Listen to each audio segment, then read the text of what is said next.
Tesla would not exist without community banking. When it was all said and done, we were processing around 80,000 loans every single day. We don't go out and brag about it, but we had impact across the country during a crazy time. Joe, thanks for coming on. We're here with Joe. I'm going to mess it up. Earhart. He's kin to Amelia. Correct, actually. And not spelt the same, but if you go back Amelia's last name to her generations, it'll be spelled like mine. Really? Yep. So are you actually kin? I don't know if we're actually kin. I thought you actually knew. But actually, if you go through like Ancestry.com, you'll find that her great-great-grandfather changed their spelling to match what they have today, but it's spelt the same way that my name is spelled. So there might be some relation. Well, the spelling is still not very self-explanatory. I needed some help reading it. I think if you're German, Pronouncing. like in Germany, it's Oh, self-explanatory. There Yeah. you go. Well, yeah. Yeah. How have Not you done well read. with the new basketball player that the Razorbacks just got? Big Z. Yeah. That's about all I can say. Is that where we're gonna have to go? We're just gonna go to Initials. Joe E. Joe Is that E. gonna be easier? Yeah, for don't you? call me Joey. Yeah, Joey. Joey. Speaking of Joe, we kind of want to start off with something fun before we get into banking, but we've power ranked, or we want you to do a power ranking of this list of Joes, okay? Oh, no. So we tried to think of 5 of our favorite Joes, We know where your head is, and we didn't go there. and we didn't go there. But here are five Joes selected randomly, okay? G.I. Joe, Joe Dirt, Joe Johnson, who played for the Razorbacks. Played for the Razorbacks? Yeah. Joe's Crab Shack, and a Cup of Joe. Well, I mean, I'm from Arkansas, so Joe Dirt all the way, right? That's the redneck. Joe takes number 1. Joe Dirt. But, Joe Dirt. Yeah. Okay. G.I. Joe, though, if you're my age, I was born in the 80s, so that was that and He-Man were the cartoons of the day. Yeah, So that's number 2. I would say those are my top 2. The other ones kind of flow around. Cup of Joe?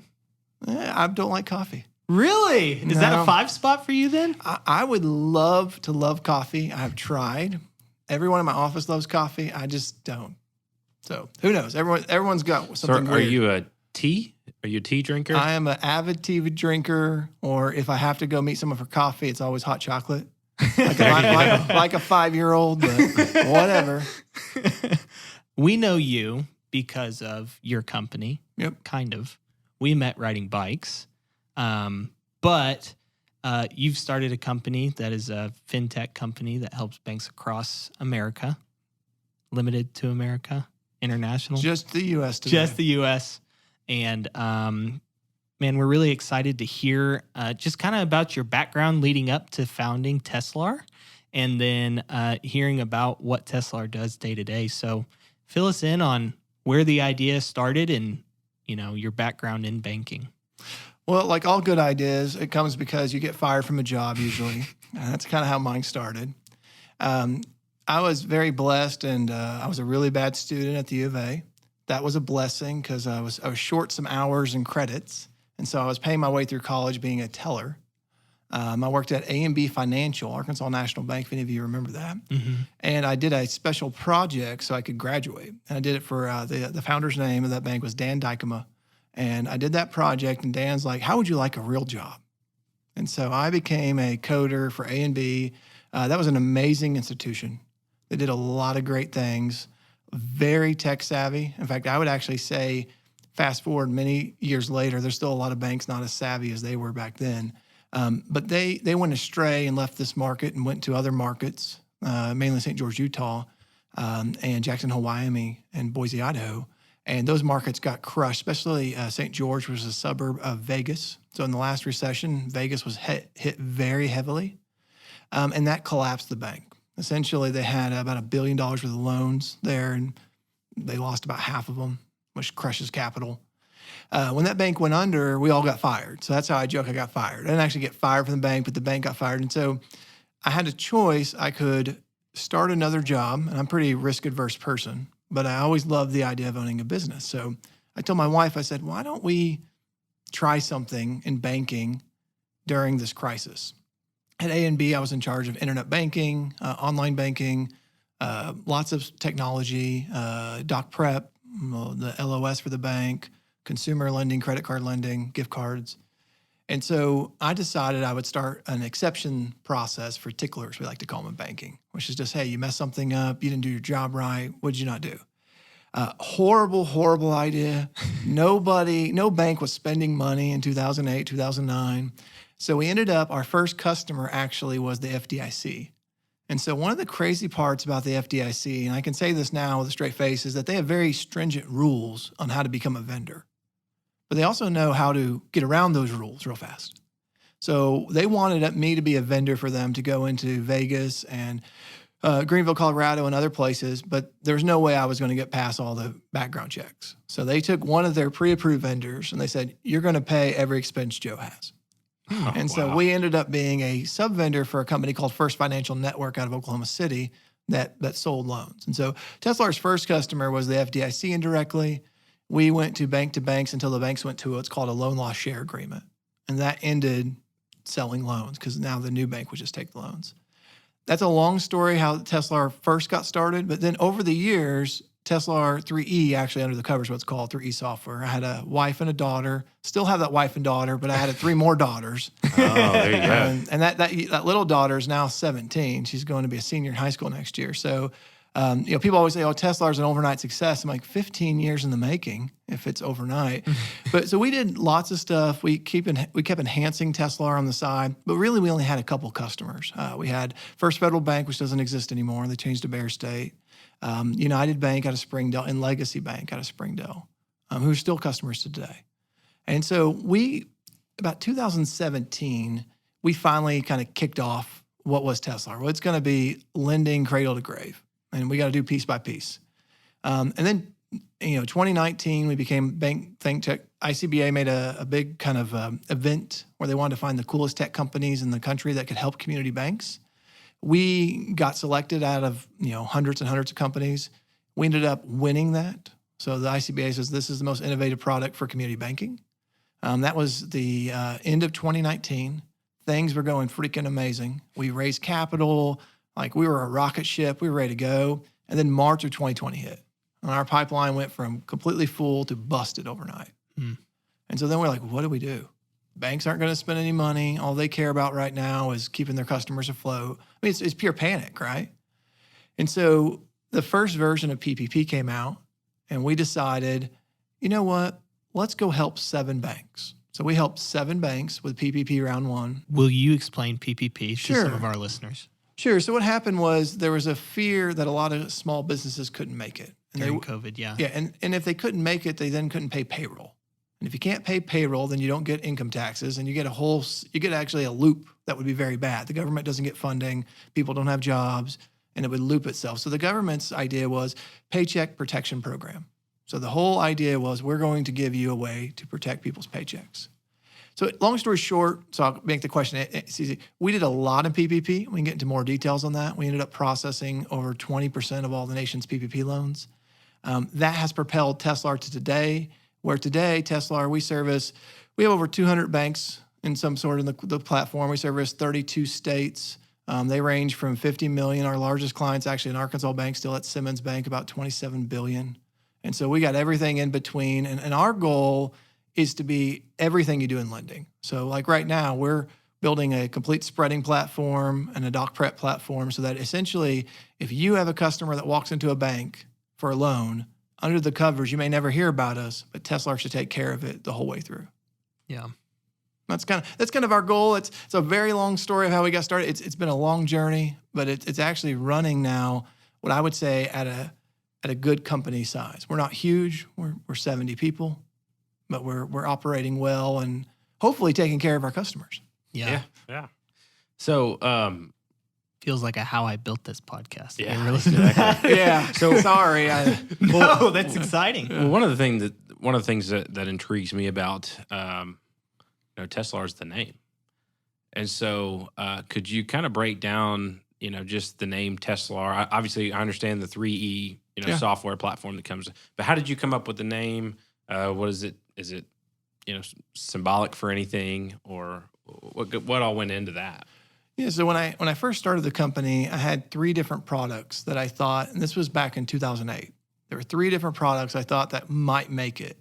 The other 2 failed horribly, and the only one that stuck was exception management. And I was a big fan of Nikolai, however you wish to say his name, Tesla. And so I was like, well, I'm just going to add an R to it. And well, in 2008, Tesla Motors was not that big. So I never put the 2 and 2 together.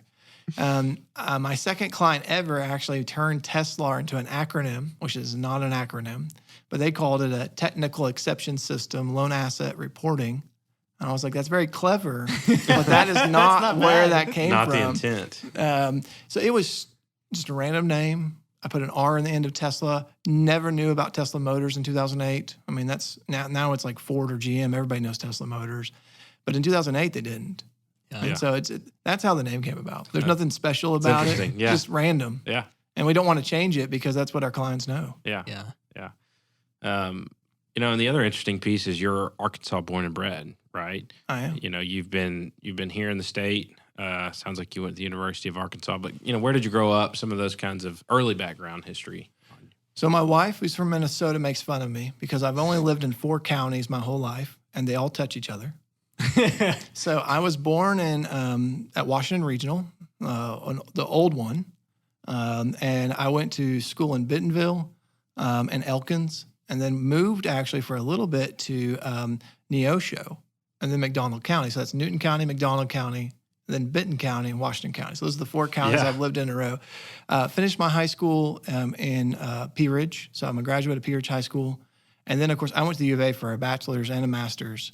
The bachelor's was just because I didn't know what to do, and so I got a computer engineering bachelor's. The master's was to prove to my wife I wasn't an idiot because I had a 2.5 GPA on my bachelor's. Oh, that's She's funny. like, "You're not very smart." I'm like, "No, I promise you. Let me go get this master's." Yeah. And the master's worked out well enough. The U of A actually let me teach for 5 years. So I taught part-time a master's class of information systems and e-commerce and security. So where did this initial love into, software engineering and the information technical side come from? So I would say since birth, I've always wanted to be an engineer. I love to build things. What I never imagined was being a banker. Nobody in my family's a banker. My grandfather and his grandfather were all mechanics. They own auto parts stores. That's probably where the small business ownership comes in the bloodline. But there was no one in my family that was, quote unquote, an engineer or a banker. But to pay my way through college, because when you make a 2.5, you're not getting really good scholarships. You're going to need some borrowing and some other stuff to get through. I worked as a teller for both Arvest and then A&B Financial. And so the weird part is I had a teacher once tell me never stay in one place for more than 5 years. 2 years to get good at it, 1 year to get paid really well, and 2 years to get out. He's like, because if you're not out in 5 years, you're in there for life. And so 25 years later, I think that guy was right. I started as a teller. I've worked in it. I've coded in it. I've done lending training. I've been in CSR. And I'm probably stuck in it till the day I die. So there was no magic how I got in there other than I just needed a job. And when I lived in Pea Ridge, the Bank of Pea Ridge was an Arvest affiliate at the time. Now it's just called Arvest, but at the time it was called the Bank of Pea Ridge. They just offered me a job and said, hey, you're a pretty smart student. We're looking for someone to pretty much work Saturdays and 2 to 6 o'clock because they had this sounds weird for some of you. It depends how old you are. Banks used to close back in 99 at about 5 p.m. And they didn't like the idea. And so they were just trying out a 6 p.m. rotation. And so they needed some poor high school student to do it. Yeah. So. Well, it sounds like your high school GPA must have been better than your college if they pulled you out for being smart. Well, I wasn't a 4. It looked a lot better. Okay. It looked a lot better. Okay. And college was only bad because I didn't go to school class. Yeah. Well, that's part of it, I mean, guess. you kind of have to go. I got to tell my 17-year-old daughter that. Yeah. Make sure you go to class. Well, that's all the geniuses, right? They did everything from their garage. So maybe you're just along those lines. That's true. Well, that's neat. Y'all have experienced a ton of success. I mean, I know you talked about PPP. Did that help, I guess, introduce banks across America to Teslar, and that kept those banks around to use your other services? Yeah, and I would tell you that was the most stressful thing that's ever happened to me in my life, almost, right? They're a good stress, but at the time it didn't seem good. So give you a real quick story. We did PPP for 7 banks the first round. And we realized real quickly that PPP forgiveness would be the scary part because everyone knew this was a loan, but was it a loan that could be forgiven or not? And for a lot of businesses, you know, if you borrowed $1 million or $250,000, that's what your payroll was, man, having a debt service payment for that could be really tough. And so we decided we were going to be the leader in forgiveness. And so we told a bunch of banks, we started building it, and we get a random phone call one day. And we get a call and we said, hey, this lady called us. She was a banker in Oklahoma. And she said, hey, Joe, I need you to make me a forgiveness website for a friend of mine. And you can't tell anybody about it at first. You can't take any credit for it. And you're going to have to pay for all of it. And we're like, well, this doesn't sound very appealing. And she's like, well, my friend doesn't like when people use his name. I was like, well, who's your friend? And she's like, Mark Cuban. I was like, done. Gonna do it. Doesn't matter. No thoughts. And so her name is Jill Castilla. She is the CEO of Citizens Bank of Edmond. Jill's a great friend, great person. And she helped us kind of get that rolling. And so here was the stressful part. And if Jill listens to this, and I'll even put her on LinkedIn, tag it, she can agree to this. Jill calls us up and says, hey, Joe, we've got an interview happening. And we just started. So we started on a Monday and it's Tuesday. And we were thinking this is going to take about a month. And Jill's like, is there any way it can be ready by Thursday? I'm like, Thursday? I was like, no. And so we, and anyone that works there can tell you, we busted it. When I say busted it, we stayed up 24 hours every day, no sleep, multiple days in a row. And we got it done. And the press release went out. Forbes article picked it up. And that server, we had an auto scale on Amazon. It went from 1 server to 10 servers in like 5 minutes. We had thousands and thousands of people, mainly accountants across the country coming in there and be like, okay, here's my customer. What's that going to impact their financials? Because we were the first site that actually had the government's math out on forgiveness and what it would look like. Oh, yeah. And so wow. Now you may ask yourself, if you're on Shark Tank and Mark Cuban says to you, I'll give you $100 for 80%. Should you take him up on it? I mean, it seems ludicrous. Why would you do that? And I would tell people you should. And here's why. So on Mark Cuban's thing, we made no money. It cost us a ton of money. And in the Forbes article, go Google it today, look for Mark Cuban PPP. You will only find Tesla mentioned about the very bottom. You got to go a long ways until I'm quoted. But what happened was a couple of major fintechs, the second round of PPP, we had tons of banks on Tesla. Our name had gotten out there. We had gotten a huge reputation from that. People were calling us. And then there were some major fintechs that did most of PPP. Well, these fintechs have been in the press for good or bad. But these fintechs, which were like Swamply, Blue Acorn, these guys, they actually reached out to Mark Cuban and said, we need somebody that knows banking. And Mark Cuban's like, you need to call Tesla. And so we ended up processing all of their stuff. Wow. Under the cover. So Mark Cuban, in the end, indirectly, sent us a great lead. And so we processed, when it was all said and done, we were processing around 80,000 loans every single day in Tesla. And then we would do everything from send the promissory note out, get it signed, fund the loan. Actually, we had to send it to the U.S. Treasury first for the Treasury to fund the bank. And then the bank would then fund the loan. And we ended up doing millions of those loans, which in our team's opinion was amazing for a few reasons. One, the massive impact it had on the economy. How can a small company in Arkansas affect, roughly 2 million businesses across the country? Well, that's what we did. We processed it. Two, we did it very quickly. Where most people in fintech, the big guys, are super slow. We were able to pivot and do it in a few weeks. And so 3, it really put Tesla on the map. So as I look to build, I was born and raised in Northwest Arkansas. I'm very excited about growing a fintech here. We're getting ready to build a building. We're going to do some other stuff. It put us on the map and gave us credibility. And more importantly, it gave us successful cash flow. So we were able to, at the time, I owned about 60% of Tesla, and we actually bought out all of our investors at 10 times the return. So not only were we able to leverage that to grow Tesla, I own 95% of Tesla now, but we were able to make Northwest Arkansas have a successful startup. Yeah. I do not consider Tesla a startup anymore. Now we're back to good old EBITDA, however you wish to pronounce it. Yeah. And we're trying to figure out how to cash flow normal operations, but the startup side is done. And so that's why PPP was a big impact for us. Now, that's not what we do day to day. Obviously, we do consumer, commercial, trade lending is our goal. But that story. We don't go out and brag about it, but that happened here in Northwest Arkansas. We had impact across the country during a crazy time. I know you weren't involved in banking during PPP, but it was crazy. It was just pure chaos. Yes. Especially at the beginning, right? And so it's impressive that you guys were able to kind of not only work as diligently as you did, but also kind of, be able to, see through the fog and see through some of this stuff into providing some real opportunities for your banks and for the customers that you guys serviced. And so the other neat thing about PPP was I do think it pointed a really neat spotlight on community banking. Yeah. Which is what Teslar serves and services as the primary majority of your customers, right? So can you speak to what, just generally what PPP did for the community banks and for the banking system as a whole?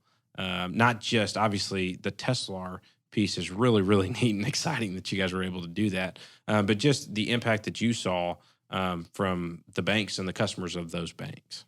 Yeah, I think one thing that gets missed in community banking, I'm a huge advocate in community banking. I don't like the actual compression and the number of banks that exist. So here's the reality. If you're in a battle or you're in a war or you're having a bad day, there's always who you're going to turn to. Okay, it could be in any situation. Some people turn spiritually. Some people have a good friend. Some have parents. The same thing goes for a business. When crap hits the fan, who are you going to call? Well, if your bank is Bank of America, well, guess what? You're number 1, 2, 3, 4, 5, 6. You're screwed. Because guess what? If I'm Bank of America and I am doing my fiduciary duty, my duty is to protect the bank's capital. So who do I help first? The biggest customers, because they protect the most capital. I need to go help a Taco Bell, franchisor or somebody like that. If you're a small business, that's not. But community banking downsizes that quite a bit. You, that business in that community, you are their customer. And so what you saw during PPP is a lot of light bulbs went off in small businesses. Who got help first? What small businesses? The ones at Bank of America or the ones at the community bank? Ones at the community bank. Yeah. I mean, I think that's when a lot of people realize, like, oh crap, when something goes bad and I got to call somebody, calling ChatGPT is not going to be a good solution for me. I might need to have a person that I know. I might need to see Luke across and be like, Luke, you need to help me out of this. Yeah. And I think that's one of the biggest things. And the awesome part about community banks, they killed it. I mean, they may have worked 24/7 every day to help every customer and typed in half this crap by hand into E-Tran. That's the government's SBA product. Right. But they did. And I mean, I think hands down, community banks did an amazing job. The problem, though, is we soon forget. And so how do community banks reinforce that message is going to be very critical for them, because we soon forget. We're like, well, their online banking's not as savvy as this one.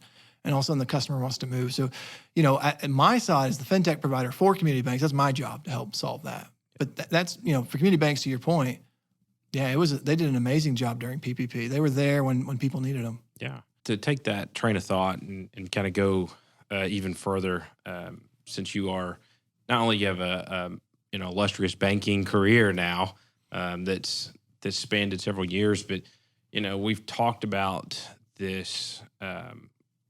Before we got on air, we talked a little bit about how the market for bank consolidation has the potential to increase here soon.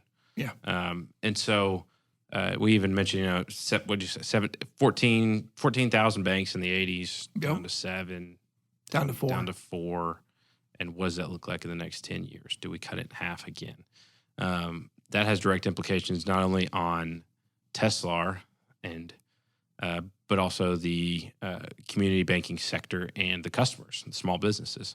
I'd be curious to know your thoughts on not only what that consolidation we've seen, but what you expect for any sort of potential, upcoming future consolidation and how that could affect Teslar and all the others that were mentioned.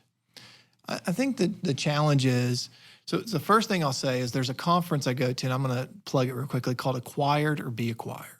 It's a large conference. Banks across the country go to it. And I was asked that question at that conference. I was on a panel. And they said, what do you think about banks that don't invest in technology? And my joke was they'll be the second A of this conference. They'll be the acquired. And the reason is simple. The reason why there's consolidation is a couple factors. A, compliance is very difficult for community banks, right? And then B, you got to compete. Well, technology is what makes you allowed to do both of those. How are you going to have good compliance as a small bank? How are you going to meet the same requirements Bank of America has to meet when you're a 50-person staff community bank? Well, it's the only way to do it is technology. And so what we're going to see here coming up soon, in my opinion, is right now there are two things, and I won't get way too technical for the audience, but there's something we call mark-to-markets. Essentially, it's banks hold a lot of money in different securities, and they're undervalued today. So a bank doesn't want to sell because it's undervalued. And a lot of banks buy off stock price, and stock prices are produced. So the valuations are low, and then the cash to buy, which is really stock, is low. Well, that's going to change. At some point, both of those will come up, values will come up. So what's going to happen is community banks have to decide, do I want to cash out and sell this to a bigger bank who wants to get bigger? Or do I want to invest in technology so that I can be competitive and use my competitive advantage? Because what is the competitive advantage of every community bank? They're in the community. Back to what we said before, their ability to pivot, understand why a project down a road might make sense. It doesn't make sense on paper as well, but they understand why it makes sense for the community and why it would be a good project. There's no way the JP Morgans of this world, the $3 trillion institutions, can ever mimic that. The question just is community banks, are they willing to continue the fight? Because it's going to get hard, right? Like I get way tangent, but we have new regulations on business lending. If 1071 becomes a law, for those that don't know what that is, it's making some more applications and more headaches for small business loans. That's going to require work. So what I'm concerned about is community banks, I think, are vital for the economy. I think they do most of the agri lending. In fact, I know they do. And they do a lot of the community banks, especially CRE, commercial real estate lending. And if they dry up, then we look like a Europe or a Canada. And, when you look at innovation, I'm not trying to pick on the continent in that area, but there are not a lot of innovations we look at. And why is that? Well, because that kind of pull you up by bootstrap mentality in the U.S., that exists here. Hey, we're going to go beat it down. But we need the banks that support that. Tesla itself, we had community banks along the way. We didn't know you all at the time, but First National Bank of Fort Smith helped us out with some SBA lending early on. Now, we still had to get an SBA loan because we didn't have any collateral. But, to me, it's vital. Tesla would not exist without community banking. And so what will the next generation of businesses not exist if we don't have community banks? But really, it comes down to you all. Are you willing to fight the fight? Because it's not going to get easier. And the problem is it really looks easy to cash out. Because what will happen is there will be banks that want to fight the fight and they want to buy other banks. And so we're just going to see consolidation. And what you're going to see is the average bank size in the U.S. used to be a few years ago about 440 million in assets. It's now about 600 million. It's going to keep ticking up as we get more consolidation. Some consolidation is healthy, but I would hate for us to go from 4,000 community banks down to 2,000. Yeah. And I think the point that you well make there is the fact that some of these institutions and some of these community banks, if they were consolidating into other community banks, that could be healthy consolidation to a degree. Yes. As you mentioned, the size of an average bank is going to get a little bit larger, so you've got to grow and get larger with it. But it's the ones that sell, a lot of times to the larger, regional superpower banks, that could make it difficult in that area. Yeah, and to exactly your point, you may not need three $100 million asset banks. And for those that don't know, that's a very tiny bank. One $400 or $300 million bank is a lot better than three $100 million banks. But what you don't want is, you don't want the U.S. to turn into seven $3 trillion banks. Yeah, that's the kind of consolidation we don't want. Right. We've had a good partnership with Tesla. I'm trying to remember how long we've been working together. I think it's been close to 5 years. 3 to 5 years, somewhere in there. And I'd be curious to know kind of, you mentioned it a little bit, what is your roadmap for Tesla over the next, as much as you can indulge us with, your roadmap over the next 3 to 5 years? Yeah, so one thing that we have not done a good job of that we need to is during PPP, we got a ton of love for how easy it was for a lender to get a loan done. So our number one job in the next few years is to replicate that into things that are hard, commercial lending. And so why is that important? What is the biggest disadvantage a community bank has? How quickly they can respond, right? Commercial banks can respond quickly, large ones, and say yes or no. For most small businesses, if you've never been a small business owner, the worst answer is wait. Because you're trying to figure out how to make payroll, you're trying to figure out how to pay your folks. That is the worst answer you could ever have. So Teslar, if I was going to sum up our thesis, is make sure for consumer, commercial lending, and any lending that we're involved in, our whole roadmap is how do we make it so that the bank can do what makes them awesome, but do it fast? Yeah. How can we make sure technology's there? Yeah, we got customers today who still bring in tax returns by hand. But if you ever ask me to print you my tax return, you're crazy. I'm right. That's changing, and community banks better make sure they're changing with it. Sure. And so that's Teslar's job. And so we're going to go. There's areas that we're focused on right now. Like we expect to improve consumer lending, create docs instantly, let them be e-signed. We plan to roll that out this summer. And then we're going to switch over to small business and commercial lending. But that doesn't mean that the community bank loses any of its touch. Like we never want it to be, hey, this is an auto decision. This is a community bank. We want that. But we just want to remove the lender from being a paper gatherer. Right. Like that's the worst thing a lender can be is like, hey, can you give me all this stuff? No, I thought we were talking about my business. Yeah. So that's our goal. Well, I know, Luke, we've had a few instances of not only paper tax returns, but binded paper tax returns. And the worst part about that is getting the bind back together. That is challenging for a 300-page tax return. I've had somebody deliver me a tax return on papyrus once. Yeah. It fell apart in the scanner. Wow. Yeah. Well, I want to tell you that, though, you can't operate your bank thinking that's the future. The future is the CPA sends you the tax return. Sure. Yeah. Was there ever been, and one of the things that we've talked about a couple times on this podcast is, this idea of usability, UI, UX versus security, and being able to make sure that our customers feel secure. There's MFA, multi-factor authentication, all over the place. But fraud obviously runs rampant, especially in such a data-driven environment. And so how do you guys at Teslar address that to make sure that, that security is intact as well as trying to provide some of the speed and usability to your customers? Well, you guys might be too young to remember this, but there used to be a fun playground equipment called a teeter-totter. Just messing with you guys. I do know what that is. Okay, if you know I what think that they is. still have them. So they're still around. So security has to be that way for users. You don't want it sloped one way. I can make the most secure thing in the world. You want the most secure day in the world? Give me your computer. I'll dig you a 6-foot hole. I drop it in and I bury it. Very secure.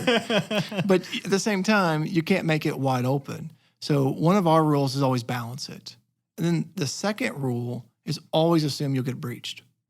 Yeah. So how did you risk mitigate that? Right. So there's, one of the things we do when people upload tax returns is we just send them a link. They click the link and then we just send them an MFA code because we already know their phone number. Like you know all your customers' cell phone numbers. And that's a very simple process. There's no username, no password. It's still secure. It still has 2 forms of authentication. It has the link they received and then the phone that they possess. So we can hit true MFA. Could you get SIM hijacked or some weird thing? Like, absolutely. Is it the most secure teeter-totter? Not even close. But for your average user, it's plenty safe enough. Now, what happens if it gets breached? It's no worse than if the email of the officer got breached and somebody emailed you the tax returns, which is how they get sent today. In fact, it's actually more secure because we don't generally allow a download of the document that was sent in. So the rules are balance the teeter-totter. IT guys, and I love IT guys and gals. I'm an IT person. We like to go crazy and make things way too hard. We need their username, their password, their mother's maiden name, the drop of blood. They're going to have a fob. This is nuts. Like we're talking about loading a tax return. And if you make it hard, they're just going to email it. And that may be not what we want. That's the opposite of, so how do we remove friction, balance the teeter-totter, but then always assume, and I tell my folks as always assume we did get breached. Yeah. What did we expose? How did we limit the breach? If you believe you're so good that you'll never be breached, you will be breached. Yeah. I mean, hackers and attackers have a lot more time. They're state-sponsored attacks. You just got to mitigate it. and assume it will happen. So those are the two things at Tesla that we take and we try to teach our banks. Now you must be a banker because you just use the word mitigate and risk in the same sentence. That's so you true. must be a true banker. Well, has there ever been a time, and this would, I don't know the answer to this question at all, where you have such a diverse difference of generations from, you've got your 75-year-old who will bring in their tax return.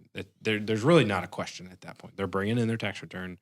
They don't trust their CPA to send it over half the time. And then you have, your Gen X who would love to be able to take a picture, and airdrop it to you.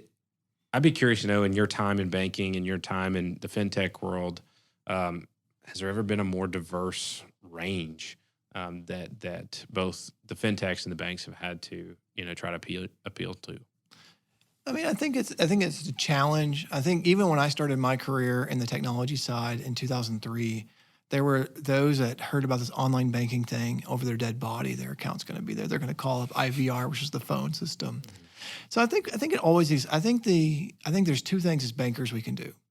One is always remember that we need to support everything. So if you're going to send a customer a notice, we can snail mail it, we can email it, we can text it, right? What works for you?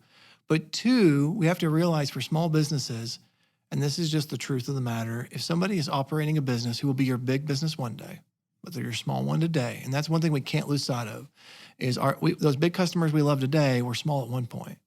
They don't do their bookkeeping, and they never do their banking at 8 to 5, because that's when they're running their business.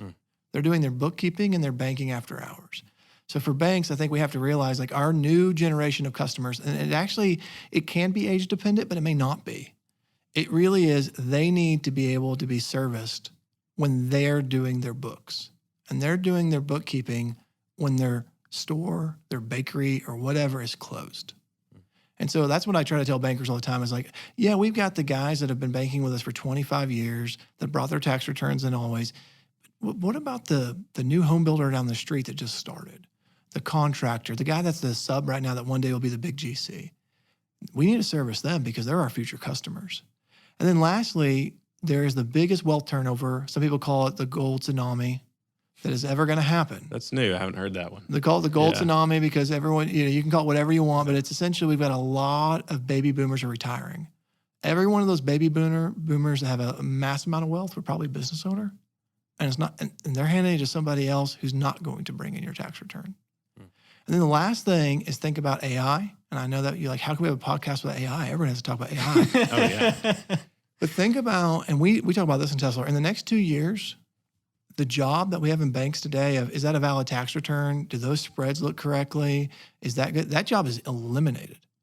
In Tesla, we do not expect that to be done by a person in 2 years because it's formatted data. AI is amazing at formatted data. It can read it, it can parse it, and then it can spit it out. So the only ones that we're going to be doing by hand are those that still bring in paper. So if you look at your bank's efficiency, in the end, it is going to be better for your new customers to be electronic, and it's going to be better for your efficiency because the day of, is this a valid tax return, is going to be gone. That can all be automated and will be automated in the next couple of years. There's lots of things you'll never automate. Decision-making, you shouldn't automate in a community bank. You can use fax to help make it. But having somebody look to say it's a tax return, do the spreads, and then give you back a result so you can make decisions, that's going to be automated. That is not going to be a person anymore. Yeah. So that's probably a longer answer than you wanted, No, but it's there's great. multiple reasons on why we're going to transition. Yeah, that's great. No, I think it's very pertinent to, where we're at as an industry today. Well, one of the coolest things about Tesla is you guys are here in Northwest Arkansas. And you touched on it just briefly, but you guys are building a building. Yeah. Right? Broken ground. Hopefully in June. Awesome. Okay. On Gene George. Yeah, Apple. It'll be a little bit off Gene George. Okay. I don't think Gary's going to let me name the street this, but I want to name it Orange because that's Tesla's color. And that way we'd be on the corner of Orange and Apple. I don't think it's going to happen, though. Yeah. Fruit Yeah. deal. I don't think it's going to happen. That but might be a tough pass, but might worth be. an ask, It's right? worth an ask. Yeah. But Worth an ask. we'll be slightly off of Gene George, but they're on a 7-acre lot. 3 acres that we're going to build on at the start. So Well, great. So Okay. it sounds like you plan on being here for a while. I do. I mean, that's one of the reasons why earlier I said I bought on investors, but so I could.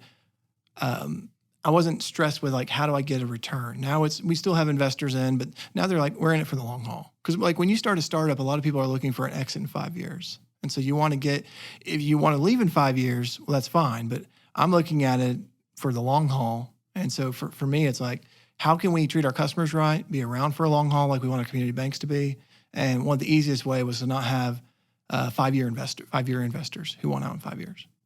Well, thanks for coming on. I know you're a busy person running a company, and appreciate the time and information and stories, and ultimately the fantastic product that our bank uses every day. I get here at 8 and I'm in Tesla by 8:01. So, Well, if it doesn't ever work, you tell me. You got my cell phone. You can Right. text me. That's right. I take it very personal when because to me it's like, hey, this is my reputation. It needs to work. yeah. And then lastly, thank you guys for being an awesome customer down the road. I love Northwest Arkansas, and as we're growing, and of course, the U.S. in general. But this little area here, if there's anything we can do to help you guys, we'd be grateful.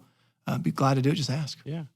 Well, it would help if you would kind of give me a breakdown on how good of a road biker Luke is, because Don't answer. he no, not good. He tends to build himself to these levels. When you're not road true. biking, you only see the people in front of you. That's true. I see Joe for like maybe 2 minutes, and then I'll see him when we finish. Okay. Yeah. Is Tesla a sponsor of the uniforms here? Do you wear like a Tesla uniform? Oh, absolutely. We have Okay. we call them Kit. A kit. Kit and cycling, Yeah, and kits. we definitely, in fact, the Gruppetto that Luke's right, we're about to do some new kit with Yeah. a Tesla logo on it, city title, some other ones Oh, are out here. fantastic. So Yeah. so no wonder you see Tesla at night in your dreams. That's right. It's Joe right in front of you with big Tesla on his back. That's right. No, that's great. Well, Yeah. well, it's been a lot of fun. We really appreciate you hopping on. And how about Joe Dirt? Joe Dirt right at the top. Joe Dirt right at the I top. mean, everybody thinks that's what Arkansas is like. We should just embrace it. That's right. Yeah. That's great. An IT fintech guy, and Joe Dirt's his Joe idol. Dirt's is number one. Number one, There we Joe. That's awesome. All right, Joe. Thanks for coming on. Appreciate it. Thanks, guys.